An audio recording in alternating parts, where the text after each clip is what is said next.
Name of Ladi Glori. Give it up for her. Thanks for the energy, everybody. Welcome Thank to you. Baltimore Flavor Radio, Ladi Glori. Okay, so I'm going to do one piece for y'all. The name of this piece is one that I haven't performed in a while. It's called Human. Alright, so pretty much it's spelled a little bit differently. It's spelled Hueman. Okay? Alright, so say that for me. Human. Human. Okay. It is the distinct shade of I, we, he, she, her, him, them, they, and us. To be of all shades at once, black, white, gray, male, female, hetero, gay, all synonymous.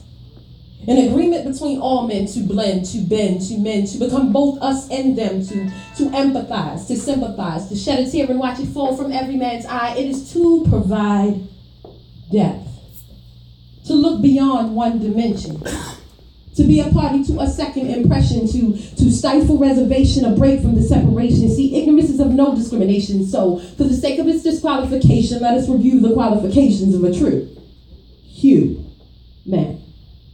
Let color be a description, not a flawed man's depiction. Let there be no social conviction or group otherwise unforgiven. Let homosexuality be not a guilty plea. Let us not be judge or jury. Let us travel across oceans and seas with something other than ill will and weaponry. Let no religion go unblessed or worth less than the other. Must one always be superior or inferior to the other? So let it be Jewish hymn and African drum. Let it be those who praise God and those who don't believe in one. But most importantly, let us bear no effigy or flag, just torsos, arms, hands, legs, and feet sewn in to a dream. A human dream. A dream of I, we, he, she, her, him, them, they, and us. Thank you.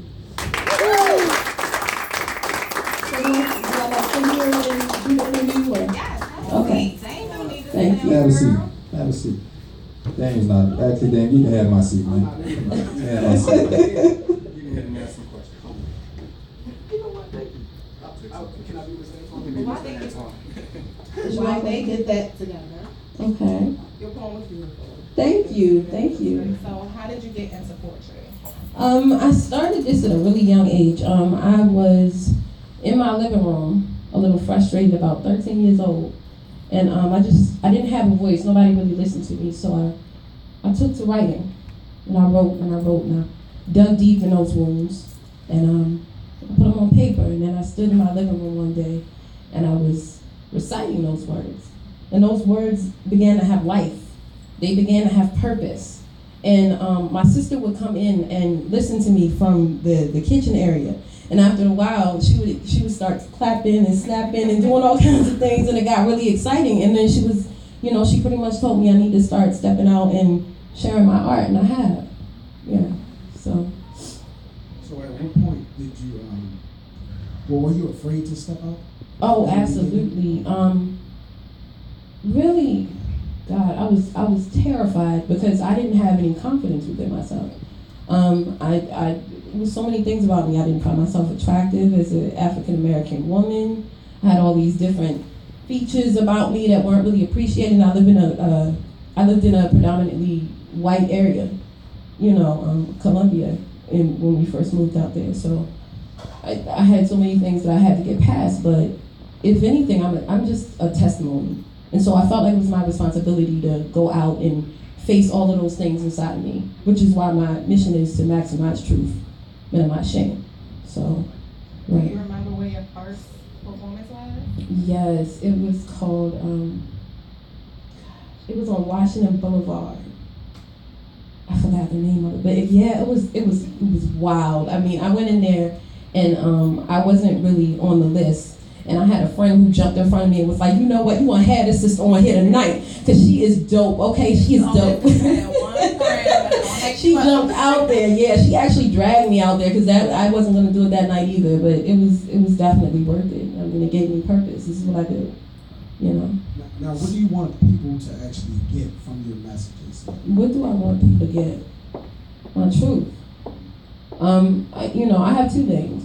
One is Ladi Glori, and the other is Lady of the Truth. We walk around in a lot of shame. about who we are as individuals, about different things that we do, about what we look like, about what we wear. You know, we have to live to a standard that society has for us. And if anything, I'm the opposite. I don't believe in any of those things. I believe that I should believe whatever it is I believe, and I can still have a queendom.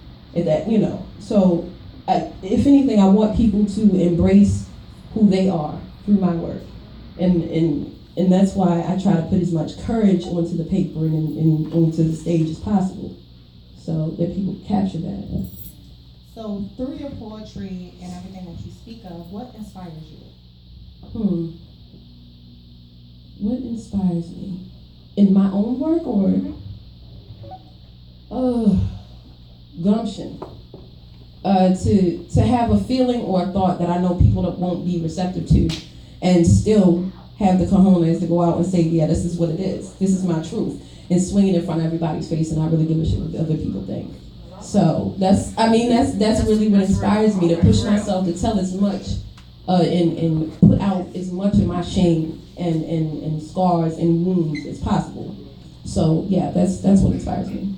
And with the spoken word, where do you see yourself going? Oh, see, I got dreams like King had dreams. I'm actually writing a play right now. I'm planning on coming out with two, actually. The first one is, the name of it is House of No Nos. And the second one is going to be Finding Glory. Yeah, because my birth name is Glory. And I want to bring poetry more to I want to write a screenplay. And I'd like to, feature more poetry in our, in every genre of art that we can, because it's important and it's freeing, it's therapeutic, and I think it's important that everyone have the opportunity to explore that. So yeah, definitely, music, screen, theater, all of it.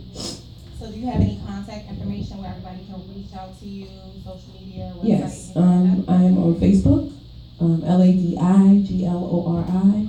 And you can also hit me on Instagram, same spelling, and book Ladi Glori at gmail.com. Well, thank you for coming. Thank you, and congratulations on 1 year of complete success. That's wonderful. Thank you. Appreciate you coming. We may actually bring you back to do another piece if time permits later. Give it up for Ladi Glori, y'all. We're